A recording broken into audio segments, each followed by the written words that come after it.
Welcome to for the people. నేను మీ అవినాష్ జనగామ.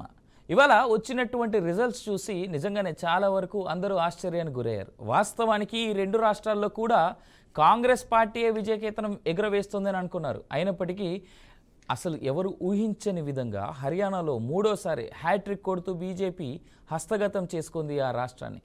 అక్కడ హస్తం, ఇక్కడ కమలం. ఆసక్తి రేపిన జమ్మూ కాశ్మీర్, హర్యానా ఎన్నికల ఫలితాలు.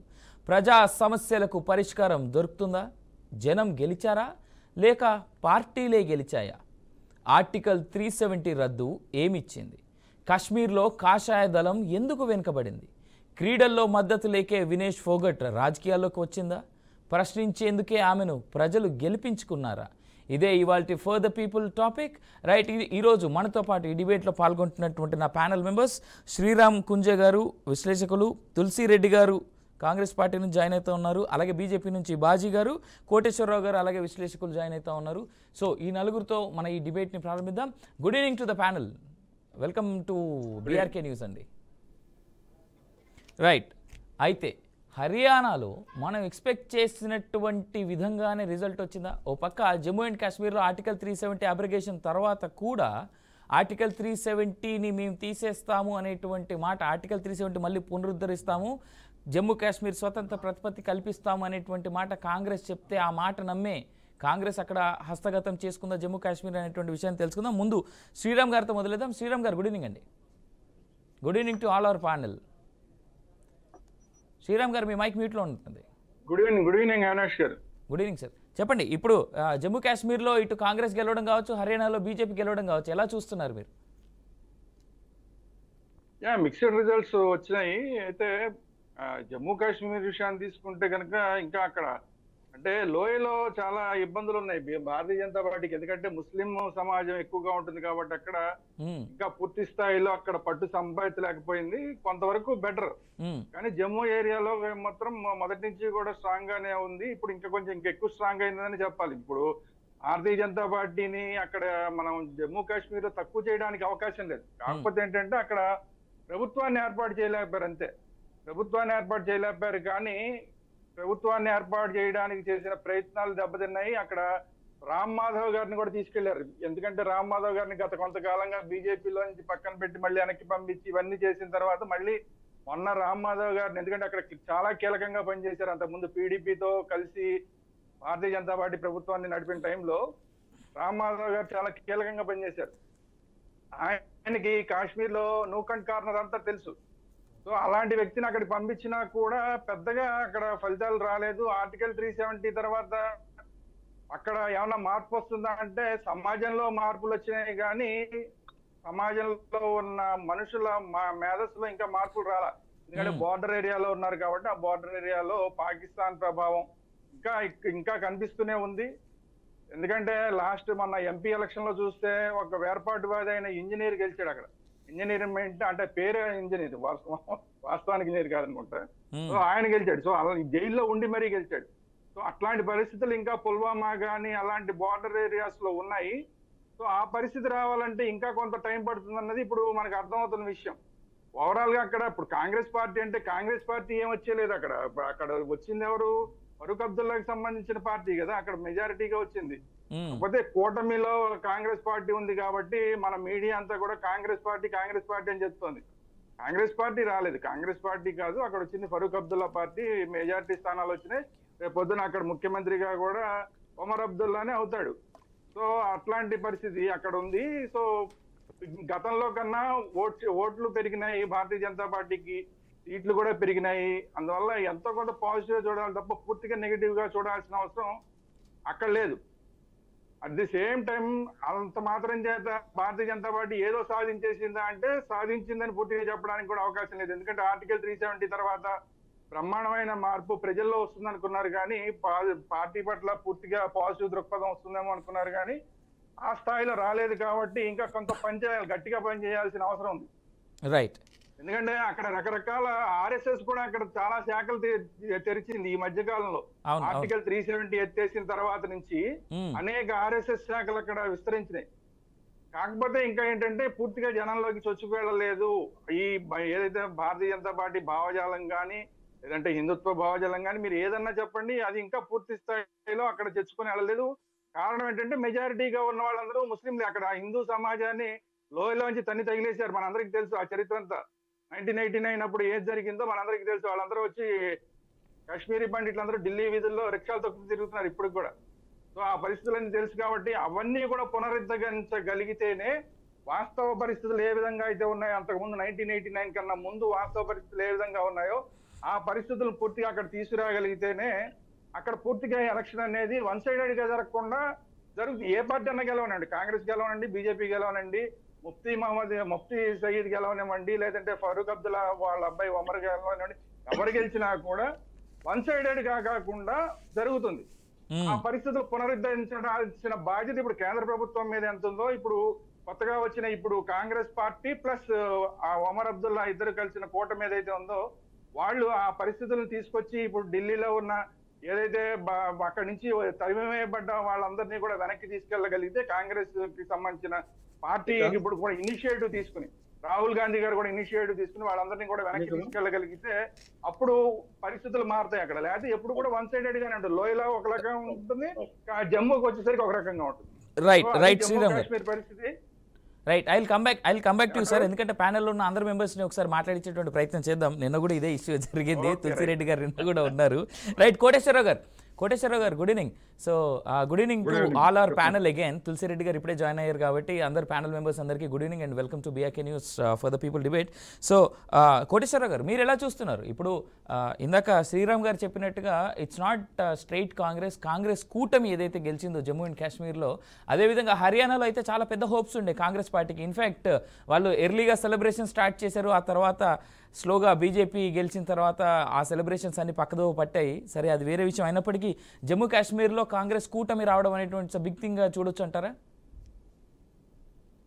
జమ్మూ కాశ్మీర్లో జరిగినటువంటి ఎన్నికల్లో 42 సీట్లు నేషనల్ కాన్ఫరెన్స్ గెలుచుకుంటాయి, 6 సీట్లు కాంగ్రెస్ పార్టీ, 1 సీటు సిపిఎం గెలుచుకొని మొత్తం 49 సీట్లు గెలుచుకున్నట్టుగా వార్తలు వచ్చాయి. అంటే మ్యాజిక్ ఫిగర్ కి అవసరమైనటువంటి 48 మ్యాజిక్ ఫిగర్, నిజానికి 46. కాకపోతే ఏంటంటే కేంద్ర ప్రభుత్వం 5 బీజేపీ సభ్యుల్ని నామినేట్ చేయడానికి చేసినటువంటి ఎత్తుగడలో భాగంగా అది 48 అయింది. అయినప్పటికీ దాన్ని కూడా అధిగమించి అక్కడ ఉన్నటువంటి నేషనల్ కాన్ఫరెన్స్, కాంగ్రెస్, ఇండియా కూటమి గెలుచుకుందనేటువంటిది ఒకటి. అక్కడ జరిగినటువంటి ముఖ్యమైనటువంటి పరిణామాలను కనుక చూసుకుంటే వేర్పాటువాదులు, ఉగ్రవాదులు, మతవాదులు వీళ్ళందరినీ కూడా అక్కడ బీజేపీ ఇండైరెక్ట్ గా బలపరిచింది. వాళ్ళందరూ పోటీ చేయడానికి అవకాశాలు కల్పించింది అనేటువంటిది ఒక వాస్తవం. ఎవరైనా అంగీకరించవచ్చు, అంగీకరించకపోవచ్చు.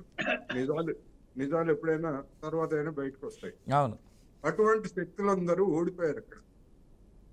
ఎక్కడైతే వేర్పాటువాదానికి కాశ్మీరీలు మద్దతు ఇస్తారు, లేకపోతే ఉగ్రవాదానికి మద్దతు ఇస్తారు అని చెప్పేసి ఇంతకాలం బీజేపీ లేకపోతే దాని మాతృ సంస్థ అనేటువంటి సంఘ పరివారు ఇట్లాంటి వాళ్ళు చేసినటువంటి ప్రచారం అంతా కూడా వాస్తవం కాదు అనేటువంటిది ఎన్నికల్లో స్పష్టంగా తేలిపోయింది.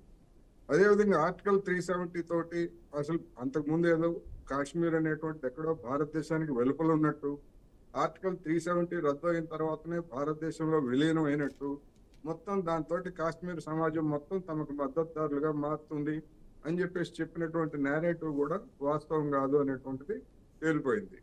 ఎక్కడైతే జమ్మూ ప్రాంతంలో హిందువులు మెజారిటీ అంటే 60%, 65% అక్కడ ఉన్నారు, ముస్లింస్ అక్కడ 35% ఉన్నారు. ఆ జమ్మూలో కూడా బీజేపీకి అబ్సల్యూట్ గా సీట్లు రాలేదు, మెజారిటీ రాలేదు అనేటువంటిది కూడా వాస్తవం. అందుకని గత ఎన్నికల్లో అంటే లోక్సభ ఎన్నికల్లో బీజేపీ 2 సీట్లు గెలిచింది జమ్మూ ప్రాంతంలో. ఒక దానిలో 52%, ఒక దానిలో 51%. అప్పుడు 29 సీట్లలో అసెంబ్లీ సెగ్మెంట్లలో బీజేపీ మెజారిటీలో ఉంది. బహుశా ఇప్పుడు కూడా ఆ సంఖ్యకి దగ్గరగా ఉందంటే ఆ మెజారిటీని కంటిన్యూ అయినట్టుగా కనిపిస్తా ఉంది తప్ప దానికి అదనంగా వచ్చిందేమీ లేదు అనేటువంటిది మనం గమనించాలి. అందువలన ఇప్పుడు అక్కడ మన శ్రీరామ్ గారు చెప్తున్నారు, కాశ్మీరీ పండితులంతా ఇప్పుడు ఉన్నటువంటి ప్రభుత్వం తీసుకురావాలి అని చెప్తున్నారు. మంచిదే, తీసుకురావాలని కోరటం తప్పేం కాదు. కానీ గడిచినటువంటి 5 సంవత్సరాల్లో కేంద్ర ప్రభుత్వము అక్కడే కేంద్ర ప్రభుత్వం పాలన చేసినటువంటి జమ్మూ కాశ్మీర్ని కూడా కేంద్ర ప్రభుత్వం పాలించింది కదా. మరి ఏం చేశారు 5 సంవత్సరాలు? వీధుల్లో, ఢిల్లీ వీధుల్లో రిక్షాలు దొక్కుంటున్నాడు అనేటువంటిది ఒక అస్థి వ్యక్తి. అక్కడ ఉన్నటువంటి అటువంటి వాళ్ళు కాదు వాళ్ళు. అందువలన ఇవన్నీ కూడా ఇట్లాంటి అతిశయోక్తులన్నింటినీ కూడా అక్కడ ఉన్నటువంటి జనం తుత్తునీయలు చేశారు. ఇది అక్కడ జరిగినటువంటి ఒక పరిణామం. ఇక్కడ ఎందుకు చెప్పుకోవాల్సి వస్తా ఉందంటే అన్ని రకాల వేర్పాటువాద, మత, ఉగ్రవాద శక్తులన్నిటినీ కూడా ఇండైరెక్ట్ గా బీజేపీ బలపరిచింది అనేటువంటిది ఎన్నికలకు ముందు వచ్చినటువంటి వార్తలు, ఎన్నికల్లో పోటీ చేసినటువంటి వాళ్ళ తీరుతెన్నులు, వాళ్ళందరినీ చూసినప్పుడు కూడా మనకి స్పష్టంగా కనిపిస్తా ఉంది. ఇక హర్యానా ఎన్నికల విషయానికి వస్తే అక్కడ డిఫరెంట్ భిన్నమైనటువంటి అంశాలు పనిచేసినట్టుగా కనిపిస్తా ఉంది అనేది నా అభిప్రాయం. అయితే ఒకటి, ఎగ్జిట్ పోల్స్ గురించి నిన్న హర్యానాలో కానీ లేదా ఇంకో దాని కానీ ఇంతకు ముందు కానీ అనేక సందర్భాల్లో నా అభిప్రాయం ఏంటంటే ఎగ్జిట్ పోల్స్ అనేటువంటివి కానీ లేదా సర్వేలు కానీ మన దేశంలో శాస్త్రీయమైనవి కాదు అనేటువంటిది నేను అంతకు ముందు కూడా చెప్పాను, ఇప్పుడు కూడా చెప్తున్నాను. అది హర్యానా ఎన్నికల్లో కూడా మరొకసారి రుజువైంది.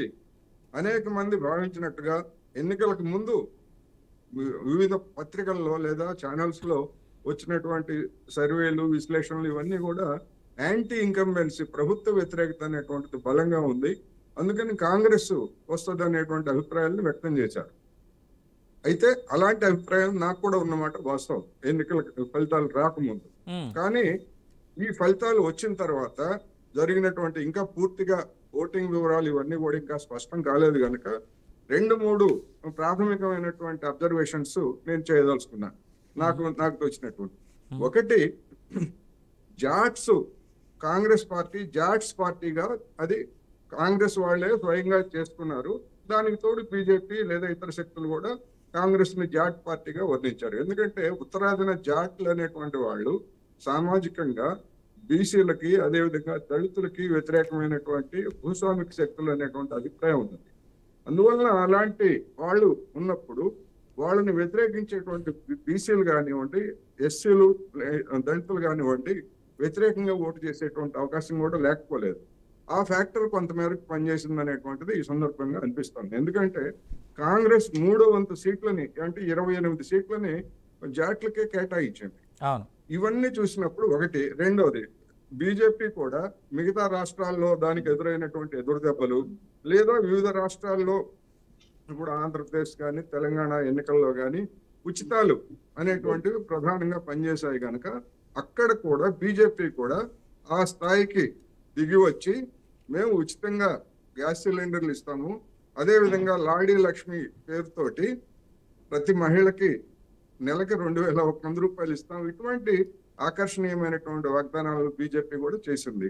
అందుకని ఇవన్నీ ఒకటైతే, రెండోది కాంగ్రెస్ రాజకీయంగా చేసినటువంటి తప్పిదం ఏమిటంటే ఆమ్ ఆద్మీ పార్టీ గత లోక్సభ ఎన్నికల్లో దానికి 3.4% వచ్చాయి, 1 సీట్లో పోటీ చేసింది. ఈసారి ఈ ఎన్నికల్లో ఆమ్ ఆద్మీ పార్టీ తోటి సర్దుబాటు చేసుకోవడానికి బీజేపీ తిరస్కరించడం ద్వారా ఒక రాజకీయ పరమైనటువంటి తప్పిదం చేసింది. ఆ పార్టీకి 1% వచ్చాయా, 2% ఓట్లు వచ్చాయా లేదా 3% అనేటువంటిది మనకు తర్వాత తెలుస్తుంది. కానీ అవి కూడా, ఆ ఓట్లు కూడా కొన్ని చోట్ల కాంగ్రెస్ క్యాండిడేట్లు ఓడిపోవడానికి దారి తీసినట్టుగా ప్రాథమికమైనటువంటి సమాచారం. అందువలన అనేక కారణాలతోటి అక్కడ కాంగ్రెస్ ఓడిపోయింది అనేది ఈ సందర్భంగా నేను చెప్తాను. రైట్. ఇక బాజీ గారు, బీజేపీ హర్యానా విజయాన్ని నిజంగా ఊహించిందా? వాస్తవానికి అయితే చాలా వరకు ఈ ఎగ్జిట్ పోల్స్ తర్వాత హర్యానాలో పోలింగ్కి సంబంధించి అంతా అయిన తర్వాత చాలా వరకు భయాందోళనలో ఉండింది అని చాలామంది అంటా ఉన్నారు. మీరేమంటారు? తర్వాత జమ్మూ కాశ్మీర్ గురించి మాట్లాడారు. అసలు హర్యానాలో మీరు ఎక్స్పెక్ట్ చేశారా? బాజీ గారు మీ మైక్ మ్యూట్లో ఉందండి. బాజీ గారు మీ మైక్ మ్యూట్లో ఉంది. నమస్కారం అండి. మీతో పాటు పెద్దలు కోటేశ్వరరావు గారికి, శ్రీరామ్ గారికి, తులసిరెడ్డి గారికి, అందరు వ్యూవర్స్ కూడా అందరితో నమస్కారాలు తెలియజేస్తాను. సార్, ఒకటి, హర్యానాలో వారు చెప్పారు, కోటేశ్వరరావు గారు చెప్పినటువంటి మాట వాస్తవం. ఎగ్జిట్ పోల్ శాస్త్రీయం కాదనేటువంటి లెక్క, ఎగ్జిట్ పోల్ బేస్ అయ్యి చేసేటువంటి లెక్కలు ఏవైతే ఉన్నాయో అవన్నీ పనికొచ్చేవి కాదు. వాస్తవానికి అక్కడ ఉన్నటువంటి జేజేపీ జననాయక జనతా పార్టీ కానీ అదైతే ఇందులో నుంచి వచ్చిందో ఐఎన్ఎల్డీ కానీ ఇవాళ ప్రజలు ఏదైతే అక్కడ ఉన్నటువంటి రెండు ప్రాంతీయ పార్టీల యొక్క ఆలోచన సరళి నుంచి ప్రజలు బయటకు వచ్చినటువంటి స్థితి కనపడుతున్నటువంటి పరిస్థితి. ఇక్కడ ఏమంటామంటే 2 సార్లు భారతీయ జనతా పార్టీ ఏదైతే 2014లో సాధించినటువంటి విజయం కానీ ఆ తర్వాత వచ్చినటువంటి మళ్ళీ 2019లో వచ్చినటువంటి విజయం కానీ ఈ రోజు వచ్చినటువంటి విజయం కానీ ఈ హ్యాట్రిక్ విజయానికి భారతీయ జనతా పార్టీ ఏ రాజకీయ పార్టీకైనా సరే ఎన్నికలే గీటురాయేది. ఆ ఎన్నికల్లో ఇచ్చేటువంటి ఫలితాలు ఏవైతే ఉన్నాయో ప్రజలు వారితో పాటు ఉన్నటువంటి పరిస్థితి అనమాట. భారతీయ జనతా పార్టీకి ఇవాళ మచ్చలైనటువంటి పాలన, అవినీతి రహితమైనటువంటి పాలన అక్కడ అందించాలనేటువంటి చేసినటువంటి కానీ అభివృద్ధితో కూడినటువంటి ప్రజా సంక్షేమాన్ని విస్మరించకుండా చేసినట్టు ఫలితంగా ఇప్పుడు 3వసారి కూడా అధికారం దక్కినటువంటి వాతావరణం. ఇక్కడ 2 రాజకీయ పార్టీలు కూడా కాంగ్రెస్ పార్టీ భారతీయ జనతా పార్టీ పోటాపోటీగా ప్రయత్నం చేసినప్పటికీ కూడా జాట్ వర్గాలు వెళ్ళిపోయినాయి కాబట్టి ఖచ్చితంగా ఓడిపోతుందని, లేకపోతే రైతుల యొక్క ఉద్యమం జరిగింది కాబట్టి రైతు ఉద్యమాన్ని దెబ్బకొట్టారు కాబట్టి అది జరిగిందని ఇది జరిగిందని రైతు వ్యతిరేక ప్రభుత్వాన్ని ఖచ్చితంగా పోద్దని, అదే విధంగా అగ్నివీరు పథకం ప్రతి చోట ఇవాళ ప్రతి కుటుంబంలో కూడా మిలిటరీలో ఉన్నటువంటి సందర్భంలో వారు కూడా అగ్నివీరు సంబంధించినటువంటి వాళ్ళు కూడా వ్యతిరేకత ఉందని, ఎట్టి పరిస్థితుల్లో భారతీయ జనతా పార్టీ రాదు అనేటువంటి ప్రచారాన్ని బలంగా చేయగలిగారు. కానీ ఇవన్నీ మాటలు గాల్లో తెలిపినటువంటి స్థితిలో ఈ రోజున హర్యానాలో తీసుకున్నటువంటి లెక్క ఏదైతే ఉందో దీన్ని మేము పూర్తిగా ఆస్వాదించదగినటువంటి పరిస్థితి. ఇక్కడ భారతీయ జనతా పార్టీ అభివృద్ధి కట్టుబడి చేసినటువంటి పరిపాలన ఏదైతే ఉందో దానికి ప్రజలు కూడా ఇచ్చినటువంటి పూర్తి తీర్పు ఇది రేపటి ఎన్నికలకి కాదండి. ఇప్పుడు మొన్న జరిగినటువంటి ఎన్నికల్లో కూడా ఏ రకంగా అయితే హర్యానాలో వాతావరణాన్ని అనుకూలంగా చేజిక్చుకోగలిగిందో భారతీయ జనతా పార్టీ ఈ రోజున కూడా చేజిక్చుకున్నటువంటి పరిస్థితి. ఎక్కడంటే మనం గతంలో ఫస్ట్లో 2014లో 55 సీట్లు తెచ్చుకున్నటువంటి వైన అప్పుడు జేజేపీ ఉన్నటువంటి 10 సీట్లతో చేసినటువంటి కూటమి కానీ, లేకపోతే 2019లో చేసినటువంటి 40 సీట్లకు తోడు మళ్ళీ అప్పుడు వచ్చినటువంటి 5 సీట్లు ఏదైతే ఇండిపెండెంట్లు కలుపుకొని చేసినటువంటి పాలనకు భిన్నంగా ఈ రోజున 50 సీట్లు ఇచ్చినటువంటి ప్రజల యొక్క ఆలోచన సరళిని మేము పూర్తిగా ఆస్వాదిస్తున్నాం. ఖచ్చితంగా ఇది ఆనందదాయకమైనటువంటి విషయం. ఇది కాంగ్రెస్ పార్టీయా భారతీయ జనతా పార్టీ కాదండి. విధానం ప్రజలకి నచ్చితే ప్రజలు దాన్ని ఖచ్చితంగా ఆమోదిస్తారు, వెనకాల నుండి అండగా నిలబడతారు అనే దానికి ఇది ఒక చక్కటి సాక్ష్యం అని చెప్పి తెలియజేస్తా ఉన్నానండి. But same time Jammu subject నేను మాట్లాడాల్సింది ఉంది, మీరు నాకు టైం ఇస్తే దాని గురించి మాట్లాడతాను. మాట్లాడండి, అదే అడగబోతా ఉన్నా నేను కూడా. జమ్మూ కాశ్మీర్ విషయంలో మరి ఏం జరిగింది? ఇంత కాన్ఫిడెంట్ గా ఉన్నటువంటి బీజేపీ పార్టీ ఎందుకు చతికిల పడినట్టు? చతికిలేం పడలేదండి. అక్కడ జమ్మూలో 20 సంవత్సరాల క్రితం ఎంత ఎన్ని ఓట్లు వచ్చినాయో ఇప్పుడు కూడా అన్నీ వచ్చినాయండి. జమ్మూలో మా బలం ఎక్కడా తగ్గలేదండి. జమ్మూలో కాంగ్రెస్ పార్టీని అడ్డం పెట్టి అక్కడ ఉన్నటువంటి ముస్లిమేతరుల యొక్క ఓటులు చీల్చాలని చెప్పి చేసినటువంటి ప్రయోగంలో 1-2 సీట్లు తప్ప 29 సీట్లు బ్రహ్మాండమైనటువంటి మెజార్టీ. అక్కడ 32 సీట్లు రావాలండి మా లెక్క ప్రకారం. 29 సీట్లు సాధించి ఖచ్చితంగా మా అంచనాన్ని ఎక్కడ తలకిందులు కాకుండా చేసుకున్నటువంటి పరిస్థితి. ఇక కశ్మీర్ లోయలో జరిగినటువంటి మాట లెక్క చెప్తా ఉన్నాడు. ఈ దేశం కశ్మీరు ఈ దేశంలో అంతర్భాగం అని చెప్తున్నటువంటి భారతీయ జనతా పార్టీకి ఈ దేశంలో కశ్మీర్ అనేది అంతర్భాగం కాదు, ఇది పాకిస్తాన్ సంబంధించినటువంటి ప్రాంతం అని చెప్తున్నటువంటి కాంగ్రెస్ పార్టీకి, దానికి సపోర్ట్ చేసినటువంటి నేషనల్ కాన్ఫరెన్స్ కి, దానికి సపోర్ట్ చేసినటువంటి సిపిఎం కి కల్పించినటువంటి మెజార్టీ 49 అండి. ఇక్కడ ఏంటంటే ఉగ్రవాదులు అంటే ఎవరు? ఉగ్రవాదులు అంటే పక్క దేశం నుంచి వచ్చి ఈ దేశంలో బాంబులు పెట్టి ఈ దేశంలో నాశనం చేసి ఈ దేశంలో కిడ్నాపులు చేసి ఈ దేశంలో ప్రజల్ని నానా రకాలుగా నానా బాధలు పెట్టి ఎక్కడికక్కడ చంపేవాళ్ళు ఉగ్రవాదులు.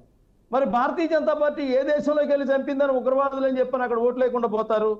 మతవాదులు అంటే ఎవరు? నేషనల్ కాన్ఫరెన్స్ అనేటువంటి పార్టీ ముస్లింలకు సంబంధించినటువంటి మత పార్టీ కాదండి, జాతీయవాదమైనటువంటి పార్టీ, దేశం మొత్తం బాగుండాలని కోరుకునేటువంటి పార్టీ. ఆ విషయాన్ని కమ్యూనిస్ట్ పార్టీలు గమనించినాయండి, కాంగ్రెస్ కమ్యూనిస్ట్ పార్టీలు గమనించి నేషనల్ కాన్ఫరెన్స్ తో పొత్తు పెట్టుకున్నాయండి. వీళ్ళు పొత్తు పెట్టుకోగానే మతవాదులు కాస్త సెక్యులరిస్టులు అయిపోతారండి.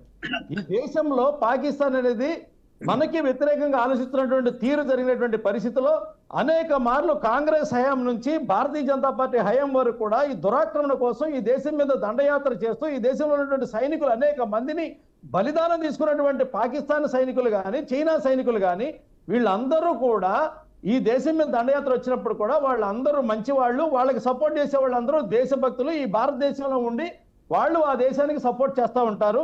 కాబట్టి వాళ్ళు ఉగ్రవాదులు కాదు, మంచివాళ్ళు, మతవాదులు కాదు, సెక్యులరిస్టులు, వేర్పాటువాదులు కూడా కాదండి. వేర్పాటువాదం అంటే ఈ కాశ్మీర్ని భారతదేశంలో కలుపుకోవటం అంటే వేర్పాటువాదం అంటండి.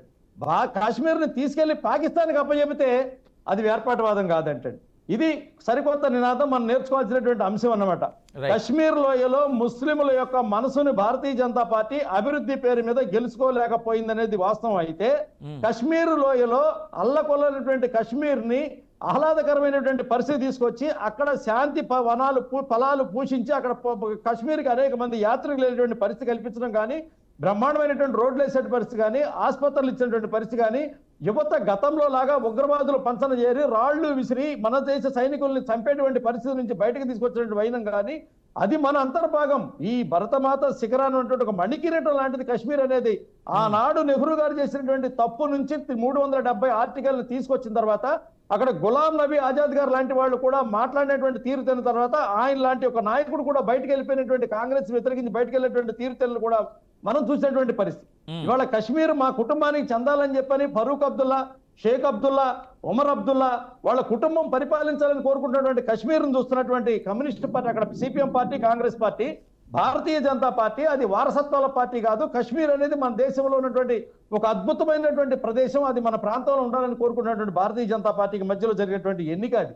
ఇక్కడ జమ్మూలో లోయలో ఉన్నటువంటి పండితులు కానీ, జమ్మూలో ఉన్నటువంటి ఎవరైతే ముస్లిమేతరులు కానీ భారతీయ జనతా పార్టీకి చక్కగా ఉన్నారండి, ఏ ఇబ్బంది లేదు.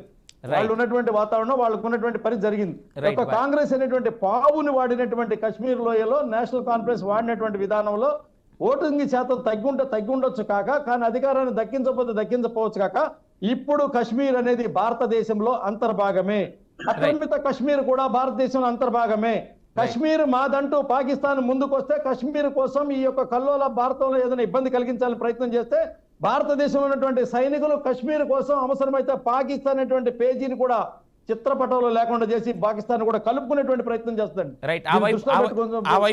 అవసరం ఉందని తెలియజేస్తా ఉన్నారు. రైట్, ఆ వైపు కూడా డిస్కషన్ ని కొనసాగిద్దాం బాజీ గారు. ఈ లోపు ఒకసారి తులసిరెడ్డి గారు మాటలు కూడా విందాం. తులసిరెడ్డి గారు, కాంగ్రెస్ కూటమి ఇవాళ జమ్మూ అండ్ కాశ్మీర్లో విజయభావుట ఎగరవేసింది. దీన్ని ఎలా చూస్తుంది Congress party? And Congress party అధికారంలోకి కారణమైనటువంటి మేజర్ పాయింట్గా చెప్పుకునే మాట ఆర్టికల్ 370ని మళ్ళీ మేము పునరుద్ధరిస్తాం అనేటువంటి మాటే మేజర్గా అక్కడ వర్క్ చేసింది అని చాలామంది అంటా ఉన్నారు. ఇది వాస్తవమేనా? ఇప్పుడు ఫండమెంటల్గా ఫస్ట్, ఎందుకంటే ఆయన మనకు స్వాతంత్రం వచ్చినప్పటికీ, దేశ విభజన జరిగినప్పటికీ, ఆ రోజు జమ్మూ కాశ్మీర్ స్వతంత్ర దేశము, స్వతంత్ర రాజ్యం. ఆ రోజు 370 ఆర్టికల్ లేకపోయి ఉంటే అదే స్వయం ప్రతిపత్తి సంబంధంతో పాకిస్తాన్తో కలిసిపోయిండే వాళ్ళు. ఈ రోజు వచ్చేసి ఎన్నికలే ఉండేటి కావు. ఆ రోజు నెహ్రూ గారి దురదృష్టితో 370 ఆర్టికల్ వచ్చింది కాబట్టి కాశ్మీర్ వచ్చేసి భారతదేశంలోకి వచ్చింది.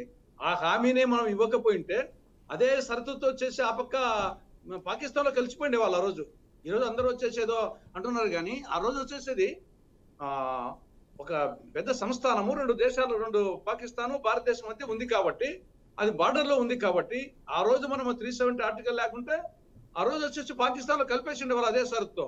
ఈ రోజు ఎన్నికలే ఉండేది కాదు, దేశంలో ఉండేది కాదు. కానీ దాన్ని గుర్తించాలి. ముందు ఎంతసేపు వచ్చేసి నెహ్రూ గారి మీద పడడం అనేది అది కరెక్ట్ గా, దాన్ని దురదృష్టంతో ఈ రోజు వచ్చేసి జమ్మూ కాశ్మీర్ భారతదేశంలో ఉంది. ఈ రోజు ఎన్నికలు జరుపుకుంటున్నాము ప్రజాస్వామ్య పద్ధతిలో. సెకండ్ వచ్చేసి ఈ 2 రాష్ట్రాల ఎన్నికలు కాంగ్రెస్ పార్టీకి సంబంధించి ఒక కంట ఆనంద బాష్పాలు, ఒక కంట దుఃఖ బాష్పాలు. జమ్మూ కాశ్మీర్ లో ఆడ కాంగ్రెస్ ఘనత ఏం లేదు. వారు చెప్పినట్టు, శ్రీరామ్ గారు చెప్పినట్టు, ఆడ నేషనల్ కాన్ఫరెన్స్ ఘనతే 49లో 42 నేషనల్ కాన్ఫరెన్స్, 6 కాంగ్రెస్, 1 సిపిఎం. కానీ ఏది ఏమైనా ఇండియా కూటమి, కాశ్మీర్ లో ఇండియా కూటమి, అందులో కాంగ్రెస్ ప్రధాన భాగం కాబట్టి అది రావడం అనేది ఒక సంతోషకరము. తర్వాత వచ్చేసి హర్యానాలో కొన్ని సీట్లు పెరిగినప్పటికీ అధికారంలోకి రాలేకపోవడం అనేది డెఫినెట్ గా బాధాకరం. సరే, ఇక్కడ జమ్మూ కాశ్మీర్ కి సంబంధించి ఇక్కడ ప్రధానంగా వచ్చేసి దెబ్బతినింది ఎవరు? మెయిన్ గా పీడీపీ మెయిన్ గా దెబ్బతినింది. లాస్ట్ టైం పీడీపీకి 28 సీట్లు వచ్చాయి, ఈరోజు 3. కాబట్టి మెయిన్ గా ఇదే పీడీపీ మెయిన్ గా ఈ యొక్క వేర్పాటువాదానికి దానికి దీనికి ఎక్కువ సపోర్ట్ ఇచ్చేది పీడీపీ. అటువంటి పీడీపీతో బీజేపీ 4 ఏళ్ళు కలిసి ప్రభుత్వం ఉన్నాక ఇంక వీళ్ళు జాతీయవాదంగా చెప్పుకోవడం అంత కరెక్ట్ కాదు. కానీ సరే, ఏది ఏమైనా జమ్మూ కాశ్మీర్ మళ్ళీ జాతీయ జీవన స్రవంతిలోకి వస్తుంది. అక్కడ వచ్చేసి ఎన్సీ పార్టీ కానీ, ఇండియా కూటమి కానీ డెఫినెట్ గా జాతీయవాదం వైపు వస్తుంది.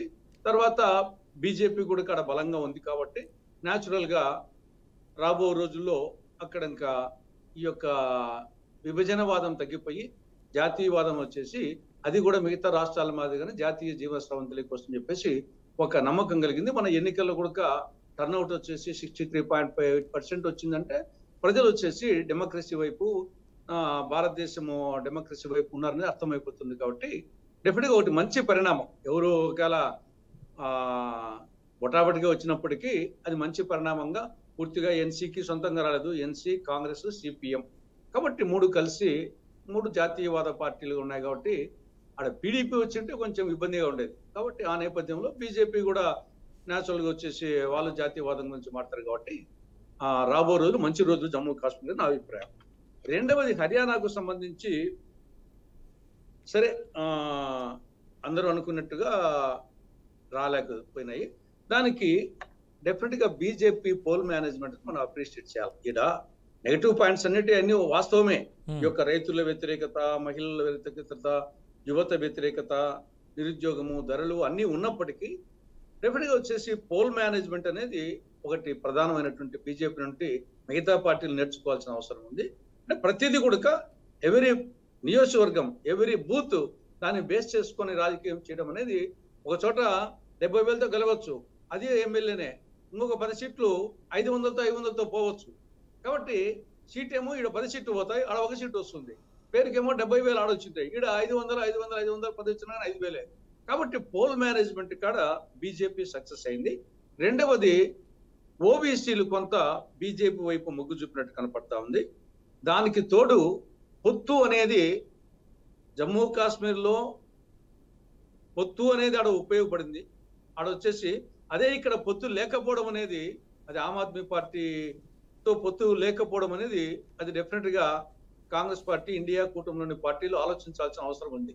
పొత్తు అనేది ఎంత ఉపయోగపడుతుందో, పొత్తు లేకపోవడం ఎంత నష్టం కలిగిస్తుందో. ఇక్కడ హర్యానాలో చాలా చోట్ల కాంగ్రెస్ స్వల్ప మెజార్టీతోనే ఓడిపోయింది. కాంగ్రెస్ ఓడిపోయిన సీట్లని స్వల్ప మెజారిటీ, గెలిచిన సీట్లని మంచి మెజారిటీ వచ్చినాయి. ఆ స్వల్ప మెజారిటీ అదే పొత్తు ఆమ్ ఆద్మీ పార్టీతో కానీ తర్వాత మిగతా ఇండియా కూటమిలోని పార్టీలతో పొత్తు గన అడ్జస్ట్మెంట్ అయింటే రిజల్ట్ వేరే విధంగా ఉండేదేమో అనిపిస్తుంది. ఇందాక తులసిరెడ్డి గారు చేసినటువంటి కామెంట్స్ గురించి మాట్లాడుతూ ఉన్నాం. ఒకవేళ నెహ్రూ గారు గనక ముందు చూపుతో ఆలోచించకుండా గనక ఉంటే జమ్మూ కాశ్మీర్ ఇవాళ పాకిస్తాన్తో పాటు ఉండేది అనేటువంటి మాట అన్నారు. అయితే నాకున్నటువంటి స్ట్రైట్ క్వశ్చన్ ఏంటంటే, అసలు నెహ్రూ గారు ప్రాపర్గా ఆలోచించి ఉండున్నట్టయితే పాకిస్తాన్, భారతదేశం, బంగ్లాదేశ్ ఇలా 3 దేశాలు కాకుండా అఖండ భారత్గానే ఉండేదేమో అని చరిత్రలో రాసినటువంటి కొన్ని పాఠాలు చెప్తా ఉన్నాయి. రైట్, దీనికి సంబంధించి శ్రీరామ్ గారిని అడిగేటువంటి ప్రయత్నం చేద్దాం. శ్రీరామ్ గారు, తులసిరెడ్డి గారు చెప్పినటువంటి స్టేట్మెంట్తో మీరు ఏకీభవిస్తున్నారా? మేబీ నిజంగానే అసలు నెహ్రూ గారు చాలా ముందు చూపుతూ ఆలోచించి ఉంటే ఇవాళ ఇన్ని దేశాలు అయ్యుండేవి కాదేమో అనేటువంటి మాట కూడా ఒకటి ఉందిగా. ఇప్పుడు అంటే ఆ చర్చలోకి వెళ్తే అది వేరే దారి పక్క దారి పట్టేస్తుంది మొత్తం. ఇంట్రెస్టింగ్ బిగ్ టాపిక్ అండి. కాకపోతే ఒక మాటలో గాంధీ గారి పాత్ర ఏంటి, నెహ్రూ గారి పాత్ర ఏంటి, గాంధీ గారు కాంగ్రెస్ పార్టీ ప్రెసిడెంట్ గా నెహ్రూ గారిని ఎందుకు చేశాడు, లేకపోతే సుభాష్ చంద్రబోస్ గారు ఎందుకు వెనక్కి వెళ్ళిపోవాల్సి వచ్చింది, పట్టాభి సీతారామన్ అమ్మో చాలా దూరం వెళ్ళిపోతుంది ఇవన్నీ. అందువల్ల ఆ చర్చలోకి వెళ్ళటం కన్నా కూడా నాకు తెలిసినంత వరకు అప్పుడు మరి తులసిరెడ్డి గారికి ఇంకా బాగా తెలిసి ఉంటుంది. ఎందుకంటే అప్పుడు రాజుగా ఉన్నాయన ఇండియా వైపే మొగ్గు చూపేటప్పుడు, అదే ప్రజలు ముస్లింలు ఎక్కువ ఉన్నారన్నమాట తప్ప రాజు అయితే ఇండియాకే సపోర్ట్ చేశాడు. అప్పుడు ఇండియాలో కలుద్దామని. సరే, అప్పుడు మొత్తానికి అప్పుడు ఉన్న రాజకీయం, అప్పుడు ఏ రోజు రాజకీయం ఆ రోజు మనం మాట్లాడుకోవాలి తప్ప ఈ రోజు రాజకీయం ఆ రోజు రాజకీయం ఈ రోజు మాట్లాడితే వర్కౌట్ కాదు. ఇప్పుడు ఆర్టికల్ 370 ఈ రోజు ఉండటం కరెక్ట్ అని మాట్లాడితే కనుక అది రాంగ్ అవుతుంది. ఎందుకంటే ఇప్పుడు మొన్న మీరు చూస్తేనే మన టీవీలోనే చూసాం, ఒక యాంకర్ ఎవరో ఒక తండ్రి కొడుకు వెళ్తున్నారు బైక్ మీద, మైక్ పెడితే ఎలా ఉంది ఇప్పుడు పరిస్థితి అంటే, మీ అబ్బాయి స్కూల్ కి బాగా వెళ్తున్నాడు అంటే బ్రహ్మాండంగా వెళ్తున్నాడు. ఆ అబ్బాయి బాబు కూడా చెప్తున్నాడు, మేము బ్రహ్మాండంగా స్కూల్కి వెళ్తున్నాను, ఎక్కడ స్ట్రైకులు లేవు, రాళ్ళు ఇసరటాలు లేవు, ఇలాంటివన్నీ ఏం లేవు, రోజు వెళ్ళొస్తున్నాను, ఇవన్నీ చెప్తున్నాడు పిల్లాడు.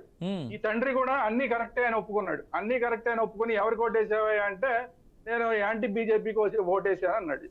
బీజేపీకి ఓటేయలేదు, యాంటీ బీజేపీకైనా ఓటేసాడు. మరి అదేంటే ఇంత బాగా జరిగింది కదా, అంతకు ముందు అవన్నీ ఉండేవి కదా అంటే అదే ఇదే అన్నాడు. తేడా అదే. ఇప్పుడు లోయలో జరుగుతున్నదంతా అదే.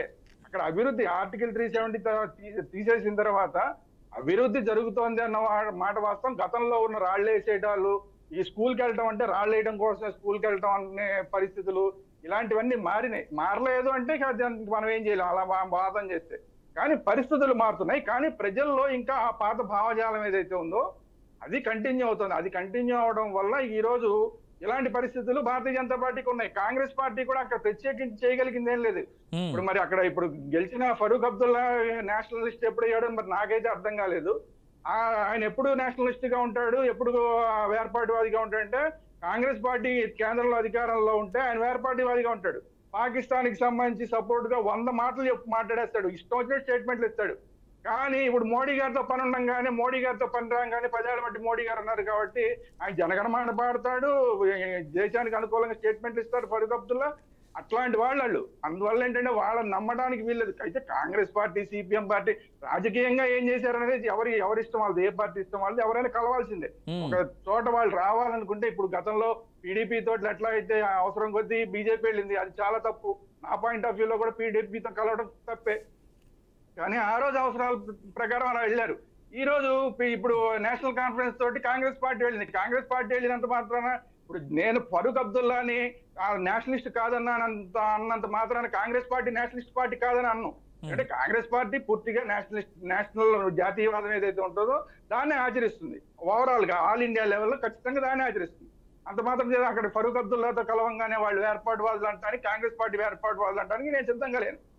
ఎట్ ది సేమ్ టైం అందుకనే అంటున్నా ఇవన్నీ కూడా మారటానికి పరిస్థితులు రోజు రోజుకి దోహదం చేస్తాయి. ఎందుకంటే వాళ్ళకు కూడా అభివృద్ధి అనేది రుచి చూడాలి. ఇంకా ఇప్పుడు జస్ట్ స్టార్టింగ్ స్టేజ్ లోనే ఉన్నారు. అందుకే ఇందాక నేను చెప్పింది, ఇప్పుడు గెలిచారు కాబట్టి కాంగ్రెస్ పార్టీ, సిపిఎం, లేదంటే ఇప్పుడు ఫరూక్ అబ్దుల్లా వాళ్ళ అబ్బాయి వీళ్ళందరూ గెలిచారు కాబట్టి ఇప్పుడు ఆ అభివృద్ధి ఫలాల్ని ఇక్కడ కేంద్రంలో ఇంకా మీకు ఇష్టం ఉన్నా లేకపోయినా ఒక 5 ఏళ్ళు వీళ్ళే ఉంటారు కాబట్టి బీజేపీ వాళ్ళతోటి మీరు కోఆర్డినేషన్ చేసుకుని అక్కడ అభివృద్ధి ఫలాలు ఏవైతే ఉన్నాయో వాటిని తీసుకొస్తే కనుక అప్పుడు లోయలో కూడా పరిస్థితులు మారుతాయి. సింపుల్ లాజిక్ అండి. ఇలా ఇంతకుముందు కనీసం అక్కడ లాల్ చౌక్ వెళ్ళి కనీసం ఒక జెండా ఎగరేయలేని పరిస్థితి. ఇప్పుడు చక్కగా రాహుల్ గాంధీ గారు వెళ్ళారు, వాళ్ళ అక్కగారు వెళ్ళారు, ఇద్దరు చక్కగా ఆడుకున్నారు, అక్కడ ఎంజాయ్ చేశారు, అన్ని చేశారు. ఇదే పరిస్థితి మారినాయా లేదంటానికి ఆర్టికల్ 371 లేదా బీజేపీ నా కాంగ్రెస్ ఇవి కాదు.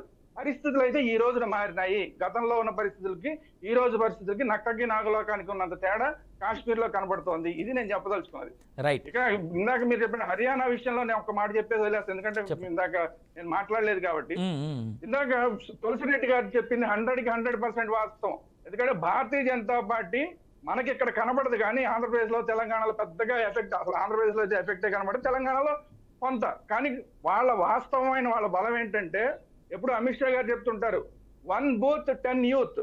ఇది మనకి ఇక్కడ కనబడదు, నార్త్ ఇండియాలో కనబడుతున్నది. ఇందాక తులసిరెడ్డి గారు చెప్పింది ఆ పోల్ మేనేజ్మెంట్ ఏదైతే ఉందో 1 booth 10 youth అనేది వాళ్ళు అక్కడ సీరియస్ గా ఇంప్లిమెంట్ చేశారు కాబట్టి గెలుచుకోగలిగారు. యాక్చువల్ గా అయితే కాంగ్రెస్ పార్టీ మామూలుగా చెప్పుకున్న ప్రకారం అయితే వాళ్ళు బలంగా ఉన్న జాతులతో కలిసి వెళ్ళారు, బలంగా ఉన్న మైనారిటీలు కలుపుకున్నారు, బలంగా ఉన్న దళితులు కలుపుకున్నారు. దళిత్, మైనారిటీ అండ్ జాట్ ఈ 3 కలిపి వెళ్ళారు. ఈసారి వెళ్ళినా కానీ ఓడిపోయారు. అంటే పోల్ మేనేజ్మెంట్ ఖచ్చితంగా తులసిరెడ్డి గారు చెప్పిన పోల్ మేనేజ్మెంట్ కరెక్ట్. రెండోది ఏంటంటే ఖచ్చితంగా చెప్పాలి, మీరు ఇంకా ఆ పాత నాయకులనే పట్టుకుని వేలాడుతున్నారు. ఆ పాత నాయకులు పట్టుకుని వేలాడడం మానేయాలి. ఎందుకంటే ఎవరైతే ఆ హుడా ఉన్నాడో ఆ హుడాని పట్టుకుని అతనికే పూర్తి బాధ్యత అప్పచెప్పారు. మెజారిటీ సీట్లన్నీ అతని ఇష్టారాజ్యంగా అతను ఇచ్చాడు. వాళ్ళు మిగతా వాళ్ళు పట్టించుకోవాలి. అట్ ది సేమ్ టైం అక్కడ భారతీయ జనతా పార్టీ పాత నాయకులు పక్కన పెట్టి కొత్త నాయకులకి అక్కడ జనంలో ఎవరున్నారో వాళ్ళకి అవకాశం ఇచ్చింది. ఇది కాంగ్రెస్ పార్టీ గమనించాల్సిన అంశం. అంత మాత్రం చేత ఇవాళ భారతీయ జనతా పార్టీ గెలిచేసినంత మాత్రం చేత పండగ చేసుకోవద్దు. ఎందుకంటే వినేష్ ఫోగట్ అక్కడ గెలిపించారు. వినేష్ ఫోగట్ ని గెలిపించారు అంటే రెగ్యులర్ల విషయంలో భారతీయ జనతా పార్టీ అవునన్నా ఒప్పుకోకపోయినా తప్పు చేసింది అనేది హర్యానా ప్రజలు నమ్ముతున్నారు. అట్ ది సేమ్ టైం దేశ ప్రజలు కూడా నమ్ముతున్నారు. Social media, BJP social media ఏదైనా చెప్పచ్చు, కానీ మహిళల విషయంలో అట్ ది సేమ్ టైం రెగ్యులర్ల విషయంలో మన దేశం కోసం పథకాలు తెస్తున్న వాళ్ళ విషయంలో అమర్యాదకరంగా ప్రవర్తించారన్న విషయాన్ని దేశవ్యాప్తంగా గుర్తించారు. దాన్ని హర్యానాలో ఓట్లు వేసి వినేష్ ఫోగట్ ని గెలిపించడం ద్వారా ప్రూవ్ చేశారు జనం. కాబట్టి కొన్ని తప్పులు దిద్దుకోవాల్సినవి ఉన్నాయి. అగ్నివీరుల విషయంలో అదేం పెద్ద గొప్ప ఇదేం కాదు, ఏదో చెప్పారు కానీ పైకి దేశభక్తి హర్యానా, పంజాబ్ రాష్ట్రాల్లో ఉన్నంత దేశభక్తి ఇంకెక్కడ ఉండదు. అంటే ఎందుకంటే బార్డర్ ఏరియాలో ఉన్నారు కాబట్టి. అందువల్ల అగ్నివీరులు అనేది ఏదో వీళ్ళకి వ్యతిరేకంగా చేస్తారు, వాళ్ళ ఫ్యామిలీ వ్యతిరేకంగా చేస్తారు అనేది అది పొరపాటు. కాకపోతే ఏంటంటే కొన్ని ఇష్యూస్ అక్కడ మామూలుగా మనం ప్రతి ఎన్నికల్లో మాట్లాడుకున్నట్టే అక్కడ కొన్ని ఇష్యూస్ నడిచినాయి. కానీ అట్ ది సేమ్ టైం జాట్లు ఎవరైతే మీకు అనుకూలంగా వేస్తారనుకున్నారో అది కాంగ్రెస్ కి వేయలేదు. అలాగే ముస్లిం ఓబీసీలు, ఇందాక చెప్పింది ఓబీసీలు కూడా బీజేపీ వైపు అన్నారు. ఓవరాల్ గా పరిపాలన మీద ఇంకా నమ్మకాన్ని చూపించారు వాళ్ళు. ఎందుకంటే ఇంకా అన్ని సీట్లు ఇచ్చారంటే మామూలు విషయం కాదు, చాలా చిన్న విషయం ఏం కాదు. హర్యానా లాంటి చోట ఓడిపోతారనుకున్న చోట అన్ని సీట్లు ఇచ్చారంటే చాలా పెద్ద విషయం. దాని మీద కాంగ్రెస్ పార్టీ చాలా సీరియస్ గా లోతుగా ఆలోచించాల్సిన అవసరం ఉంది. True, very true. శ్రీరామ్ గారు చెప్పగానే ఆయన చేసినటువంటి కామెంట్స్లో చాలా సిన్సియర్ సజెషన్స్ ఇచ్చారు ఇటు కాంగ్రెస్ పార్టీకి అటు బీజేపీ పార్టీకి. రైట్, కోటేశ్వరరావు గారు మీరు చెప్పండి, కరెక్ట్గా ఎలక్షన్స్కి 200 రోజుల ముందు నాయబ్ సింగ్ సైని గారు ఎవరైతే ఉన్నారో ఆయన బీజేపీలో జాయిన్ అవ్వడం, ఇన్ఫ్యాక్ట్ ఆయన డమ్మీ సీఎం అన్నారు. కానీ ఆయనే మొత్తం బీజేపీని భుజాల మీద వేసుకొని ఇవాళ అన్ని సీట్లు గెలవడం అంటే మాజీ సీఎం అనుకోవచ్చు, మేబీ ఇప్పుడు ప్రస్తుతానికి మళ్ళీ ఆయనే సీఎం చేస్తారనేటువంటి మాట కూడా వినిపిస్తుంది. బట్ నోబడి నోస్ బీజేపీ ఏం చేస్తుందో ఒక్కొక్కసారి అసలు తెలియని కూడా తెలియదు. సో ఇలాంటి సందర్భంలో ఈ నాయబ్ సింగ్ సైని 200 డేస్లో చేసిన మ్యాజిక్ ఏమై ఉండొచ్చు అంటారు?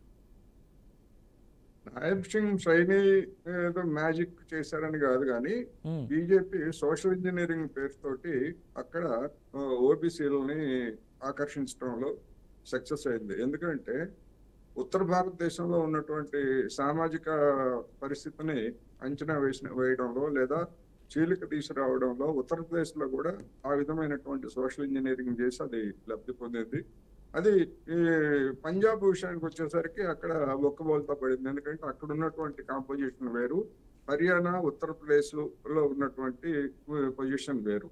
అందువలన ఆ సోషల్ ఇంజనీరింగ్ అనేటువంటిది ఎంతకాలం దానికి అది డివిడెండ్స్ తెచ్చిపెడుతుంది అనేటువంటిది ఒక ప్రశ్న. ఇక్కడ దాని గురించి నేను ఇంతకు ముందే మాట్లాడాను కనుక ఈ కాశ్మీర్ గురించి కొన్ని చారిత్రకమైనటువంటి విషయాలని ఎవరికి ఇష్టం ఉన్నా లేకపోయినా కొన్ని చెప్పక తప్పదు. కాశ్మీర్ రాజు హరిసింగ్ కాశ్మీర్ని స్వతంత్ర దేశంగా ఉంచుతానని చెప్పేసి ప్రకటించాడు. ఆయన భారతదేశంలో విలీనం చేస్తానని చెప్పలేదు. ఎప్పుడు చెప్పాడంటే పాకిస్తాన్ వైపు నుంచి సైన్యాలు వచ్చి కాశ్మీర్ని ఆక్రమించుకోవడం ప్రారంభించిన తర్వాత విధి లేనటువంటి పరిస్థితుల్లో నెహ్రూకి రాయబారం పంపించి నేను భారతదేశంలో విలీనం చేస్తానని చెప్పి ఆ రోజు భారత సైన్యాలని అటు రప్పించడానికి అప్పుడు చెప్పాడు తప్ప అంతకు ముందు ఆయన గనక నేను కాశ్మీర్ని భారతదేశంలో విలీనం చేస్తాను అని ఉంటే ఇవాళ ఆక్రమిత కాశ్మీర్ అనేటువంటి ప్రాంతం కూడా పూర్తిగా మన దేశంలోనే ఉండేది. కానీ ఆనాడు ఆ హరిసింగ్ తీసుకున్నటువంటి వేర్పాటు అంటే స్వతంత్ర రాజ్యాన్ని నినాదాన్ని వ్యతిరేకించినటువంటి పక్కాగా వ్యతిరేకించి అవసరమైతే ఆయుధాలు కూడా పట్టినటువంటి పార్టీ నేషనల్ కాన్ఫరెన్స్ ని వేర్పాటువాదం లేదా మత పార్టీ అని చెప్పేసి కొంతమంది అనుకోవచ్చు, ఎందుకంటే అక్కడ ఉన్నటువంటి నాయకులు వాళ్ళు. కానీ అసలైనటువంటి దేశభక్తులు వాళ్ళు. ఆ అసలైనటువంటి దేశభక్తులు ఆ రోజు షేక్ అబ్దుల్లా అటువంటి నిర్ణయం తీసుకున్న కారణంగానే ఇప్పుడు ఉన్నటువంటి కాశ్మీర్ అన్న కానీ మన దేశంలో ఉన్నది. ఆ రోజు పాకిస్తాను అంటే బ్రిటిష్ వాళ్ళు అమెరికా వాళ్ళు ఆడించిన నాటకంలో భాగంగా అబ్బాయి మేము కాశ్మీర్ని మేము విలీనం చేసుకోవడం లేదు, అది స్వతంత్ర దేశంగా ఉండాలని చెప్పేసి మీ రాజుగారు అడిగారు కనుక అది స్వతంత్ర దేశంగా ఉండటం కోసమే మేము చేస్తున్నాము. అందుకనే ఇప్పుడు ఏదైతే ఆక్రమిత కాశ్మీర్ ప్రాంతాన్ని ఇంతవరకు అఫీషియల్ గా పాకిస్తాన్ లో అది విలీనం చేసుకోలేదు. ఆ ప్రాంతం నుంచి పాకిస్తాన్ పార్లమెంట్ లో దానికి సభ్యత్వం కూడా లేదు. ఇప్పటికీ అది ఒక స్వతంత్ర దేశంగానే వాళ్ళు పరిగణిస్తున్నారు. అందుకనే స్వతంత్ర దేశంగానే పరిగణిస్తున్నాం, మీకు ప్రత్యేక హక్కులు ఇస్తున్నాం అని చెప్పేసి ఆ రోజు పాకిస్తాన్ ప్రభుత్వం అక్కడ ప్రకటించిన తర్వాత భారతదేశంలో ఉన్నటువంటి కాశ్మీరీలకి ఒక హామీ ఇవ్వడం కోసం మేము కూడా మీ స్వతంత్ర మీ సంస్కృతి లేదా మీకున్నటువంటి అంతకు ముందే 1935లో వచ్చినటువంటి కొన్ని చట్టాలు వాటన్నింటినీ మేము మీకు పరిరక్షిస్తాము. ఆ పరిరక్షణలో భాగంగా ఆర్టికల్ 35, ఆర్టికల్ 370 ఇవన్నీ మీకు ఇస్తాము. మీకు ఒక ప్రత్యేకమైనటువంటి ప్రత్యేకమైనటువంటి రాజ్యాంగాన్ని కూడా మేము ఇస్తాము. అయితే అది భారతదేశంలో అంతర్భాగంగానే తప్ప ప్రత్యేక దేశంగా కాదు. ఒక అనేక దేశాల్లో అప్పటికే స్వతంత్రంగా పాలించుకునేటువంటి ఇప్పుడు టిబెట్ లాంటి అటానమస్ రీజియన్స్ ఉన్నాయి. ఆ అటానమస్ రీజియన్ లాగా కాశ్మీర్కి మేము ఒక ప్రత్యేక ప్రతిపత్తి ఇస్తామని చెప్పేసి ఆ రోజు కాశ్మీరీలని విశ్వాసంలోకి తీసుకోవడానికి నెహ్రూ ప్రభుత్వం ఆ రోజు అందరూ కలిసి తీసుకున్నటువంటి నిర్ణయం. అందువలన ఆ రోజు రామరాజ్య పరిషత్ పేరుతోటి అదేవిధంగా జమ్మూ పరిషత్ పేరుతోటి ఇవాళ ఎవరైతే ఉన్నారో ఈ డోగ్రాస్ లేకపోతే కాశ్మీరీ పండిట్స్ అంటున్నారే, వీళ్ళ పూర్వీకులందరూ భారతదేశంలోకి కాశ్మీర్ విలీనాన్ని వ్యతిరేకించినటువంటి వాళ్ళు వీళ్ళు. అందుకని చరిత్ర అంతా రాసుంది. నేను చెప్పినంత మాత్రాన అది అబద్ధం కాదు, లేకపోతే నిజం కాదు, చరిత్రలో ఉన్నది. ఎవరైనా చదువుకోవచ్చు, ఓపెన్ గా ఉంది. ఎవరు ఆ రోజు కాశ్మీర్ ని భారతదేశానికి విలీనానికి వ్యతిరేకించారో, ఎవరు అనుకూలించారో, ఎవరు జాతీయవాదులో, ఎవరు దేశభక్తులో కాశ్మీర్ ప్రజలకు తెలుసు. అందుకనే నేషనల్ కాన్ఫరెన్స్ అనేటువంటి పార్టీని కొన్ని సందర్భాల్లో వాళ్ళు అనుసరించినటువంటి అవకాశవాదం లేకపోతే ప్రజా వ్యతిరేకత ఇటువంటి సందర్భాల్లో కొన్నిసార్లు ఓడించినప్పటికీ ఇప్పటికీ అటువంటి విశ్వాసం అనేటువంటిది అక్కడ ఉన్నది. ఈ వాస్తవాలను కనుక వక్రీకరించి వాళ్ళు వేర్పాటువాదులు, ఇప్పుడు సిపిఎం కాంగ్రెస్ బలపరిచినంత మాత్రాన వాళ్ళు జాతీయవాదులు కాలేదు. సిపిఎం పుట్టక ముందే వాళ్ళు జాతీయవాదులుగా ఉన్నారు. చరిత్రలో అదంతా చరిత్రలో లిఖితమై ఉంది, ఎవరు చెప్పేస్తే జరగదు. అందుకని చరిత్రగానే చెప్పుకోవాలనేది ఈ సందర్భంగా నేను చెప్పదలుచుకున్నాను. రైట్. తులసిరెడ్డి గారు, నాకు తెలిసి మీ దగ్గర నుంచి ఇప్పుడు సమాధానం కావాల్సినటువంటి ఒక ప్రశ్న ఉంది. ఓవైపు మన డిబేట్ జరుగుతా ఉండగానే బాజీ గారు మీ దగ్గరకు వస్తా, బాజీ గారు మీ దగ్గరకు వస్తా. కానీ ఇంట్రెస్టింగ్ గా నాకు జయరాం రమేష్ గారి కామెంట్స్ కనిపిస్తా ఉన్నాయి. మన ఈ డిబేట్ జరుగుతూ ఉండగానే బీజేపీ మా విజయాన్ని లాగేసుకుంది, మేము వెళ్ళి ఎలక్షన్ కమిషన్కి కంప్లైంట్ చేస్తామనేటువంటి మాట అన్నారు ఆయన.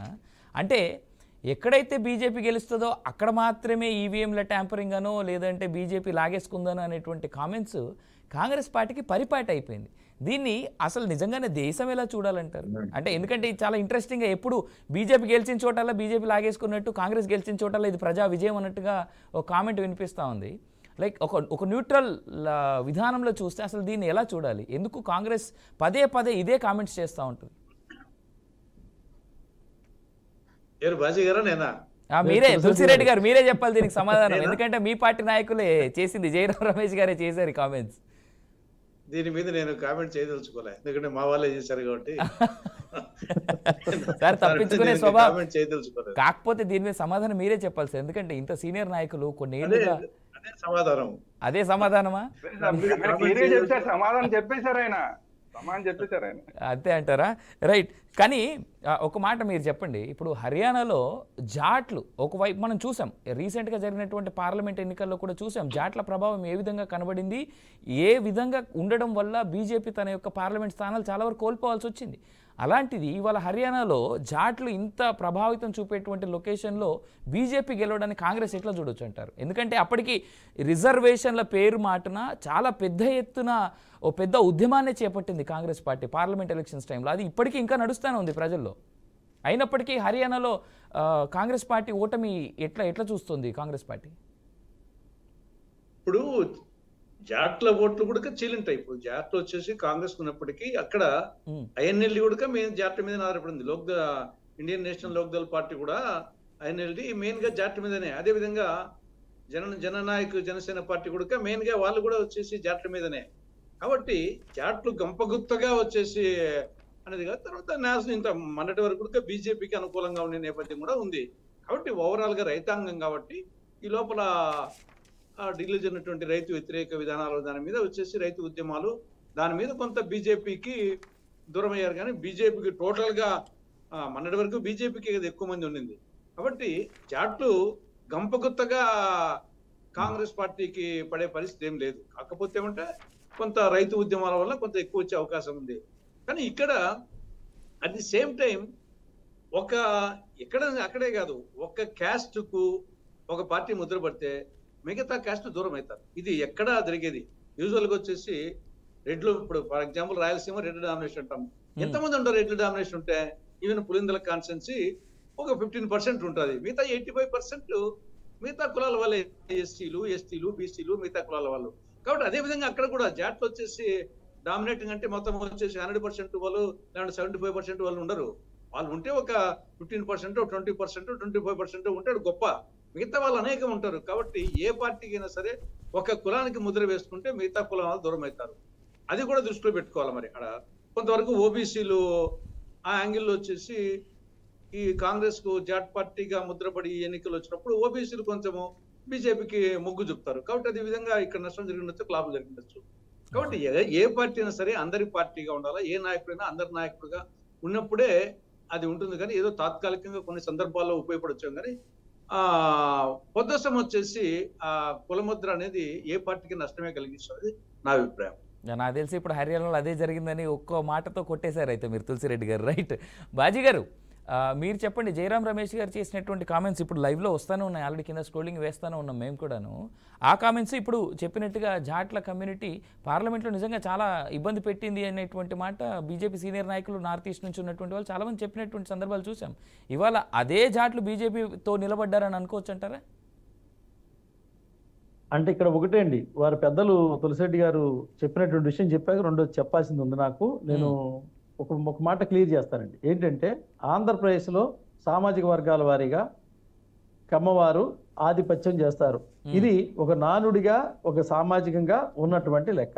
తెలంగాణలో రెడ్లు ఆధిపత్యం చేస్తారు. వారిటుంటే వాళ్ళు ఎవరు భావం చేసుకుంటే వాళ్ళకి లెక్క జరిగింది. అక్కడ ఎన్నికల్లో గెలిపోవటంలో ప్రభావితం జరిగింది. ఇక్కడ ఒక సామాజిక వర్గాన్ని గుంతగుత్తంగా అంటించేటువంటి ప్రక్రియ రాజకీయాల్లో ప్రాంతీయ పార్టీలు తీసుకున్నటువంటి విధానంలో ఏదైతే జరిగిందో దాని విషయంలో కాంగ్రెస్ పార్టీ బొక్కబోర్లా పడింది.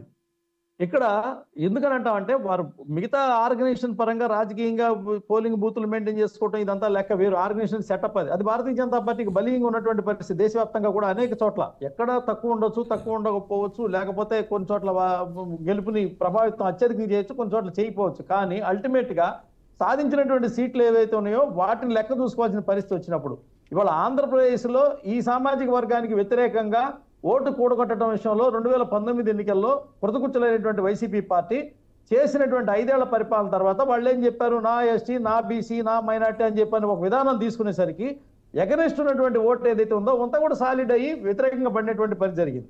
తెలంగాణలో ఏ విధంగా అయితే ఇప్పుడు మనం చెప్తా ఉన్నాం వేర్పాటువాదం, కేవలం వేర్పాటువాదంతో తెలుగోడు కాదని చెప్పని ఎళ్ళగొట్టాలని చెప్పని తెలుగోడి మీద తెలుగోడిని రెచ్చగొట్టి రాజకీయం చేసినటువంటి టీఆర్ఎస్ పార్టీ తర్వాత అది బీఆర్ఎస్ గా మార్చుకోవడానికి ప్రయత్నం చేసినటువంటి వైనమైనప్పుడు కూడా ఇందాక వారు చెప్తున్నటువంటి అగ్నివీరు సందర్భంగా ఏదైతే తెలంగాణలోకి వెళ్ళిన తర్వాత రైళ్లు కూడా తగలబెట్టించినటువంటి ప్రభుత్వ వ్యతిరేకమైనటువంటి వాదంతో పాటుగా ఎక్కడైతే ఏ ప్రాంతంలో వారు ఒక వేర్పాటువాదాన్నో లేకపోతే ఒక కులానికి సంబంధించి సామాజిక వర్గాన్నో ఎన్నికల్లో తీసుకుంటే అది గెలుస్తాం అనుకోవడం అనేది పిచ్చి భ్రమ అనేది మొన్న వాళ్ళు ఓడిపోయిన తర్వాత అర్థమైనటువంటి విషయం.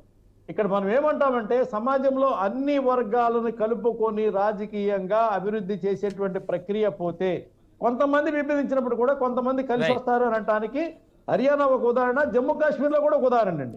జమ్మూ కాశ్మీర్ లో కూడా కలిసి రానేటువంటి వాళ్ళని నెపంగా చూసి కాశ్మీర్ లో వ్యతిరేకించారనేటువంటి మాటకు వస్తే పెద్దలు కోటేశ్వర గారు మాట్లాడిన లెక్కే కరెక్ట్ అయితే ఆ కాశ్మీర్ లో కనుక హరిసింగే కనుక నిజంగా స్వతంత్ర దేశం ఉండాలని కోరుకుంటే సేమ్ నిజాం నవాబు కూడా ఇక్కడ హైదరాబాద్ లో సంస్థానం సపరేట్ కావాలని కోరుకుంటే మరి ఎందుకు పాపం బండనక బండి కట్టి 16 బండ్లు కట్టి నీ గోరి కడతాం కొడుకో నేను అని చెప్పి నిజాం ప్రభు మీద ఎందుకు తిరగబడ్డారనేది గద్దర్ గారి పాటను అడగాలి. ఆయన లేడు కాబట్టి ఇవాళ ఎందుకు ఇక్కడ మనం నిజాం ప్రభుని లొంగ తీసుకొని పోలీసులతో సర్దార్ వల్లభాయ్ పటేల్ గారు ఏ విధంగా అయితే మన భారత్ లో కలిపారో, జునాగఢ్ అధిపతి ఏ రకంగా అయితే పారిపోయాడో అదే విధంగా మహారాజ్ హరిసింగ్ తర్వాత ఫరూక్ షేక్ అబ్దుల్లా వచ్చిన తర్వాత ఈ దేశంలో 370 అధికారం 30 అధికారంతో చరిత్ర దాగినటువంటి సత్యాలు ఏంటంటే ఒక దేశంలో 2 ప్రధానులు, 2 రాజ్యాంగాలు, 2 జెండాలు, 2 జెండాలు ఉండకూడదని చెప్పని దానికోసం వెళ్ళినటువంటి శ్యామా ప్రసాద్ ముఖర్జీ గారిని ఆ యొక్క జైల్లో పెట్టి గావించినటువంటి షేక్ అబ్దుల్లా యొక్క ప్రభుత్వం ఈ దేశంలో ఉండాలని కోరుకుందా ఉండకూడదని కోరుకుందా చెప్పాల్సినటువంటి బాధ్యత ఉందండి. కేవలం ఒక సిద్ధాంతకర్తగా మారినటువంటి శ్యామా ప్రసాద్ ముఖర్జీ గారి యొక్క నినాదం ఆనాడు భారతీయ జనతా పార్టీ తీసుకొని ఈనాడు వరకు తీసుకుంది కాబట్టి 65 ఏళ్ల పాటు ఈ దేశం అగ్నిగుండంగా కాశ్మీర్ రగిల్చింది.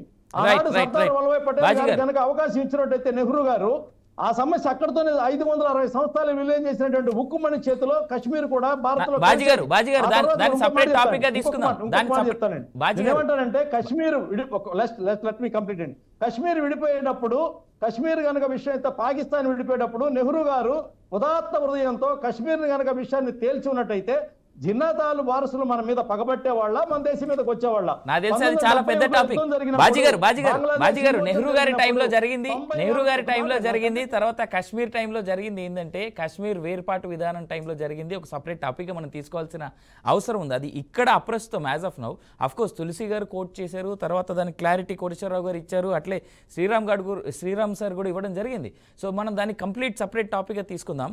బట్ ఒకటి కంక్లూజన్ ఒక్క మాట మనం క్లియర్గా అర్థం చేసుకుంటే, నాకు తెలిసి అందరికందరూ ఒకటే మాట చెప్పారు ఇక్కడ, ఏ జాతి కానీ ఏ వర్గం కానీ క్లియర్గా ఒకవైపే ఒక పార్టీ కనుక, ఏ జాతి వైపు కానీ ఒక వర్గం వైపు కానీ ఒక పార్టీ ఉంటే ఖచ్చితంగా అది ఆ పార్టీకి మేలు కంటే కూడా అన్యాయం ఎక్కువ చేస్తుంది అనేటువంటిది ఒక పక్క హర్యానాలో కనపడిందని, అలాగే డెవలప్మెంట్ ఎంత కోరుకున్నప్పటికీ కూడా అక్కడ ఉన్నటువంటి నేషనల్ కాన్ఫరెన్స్ జాతీయ పార్టీ అనుకున్నారు కాబట్టి, జాతీయవాదంతో వాళ్ళందరూ ఉన్నారు కాబట్టి నేషనల్ కాన్ఫరెన్స్కి ఓటేశారనేటువంటి మాట కూడా చాలా క్లియర్ కనిపిస్తూ ఉంది.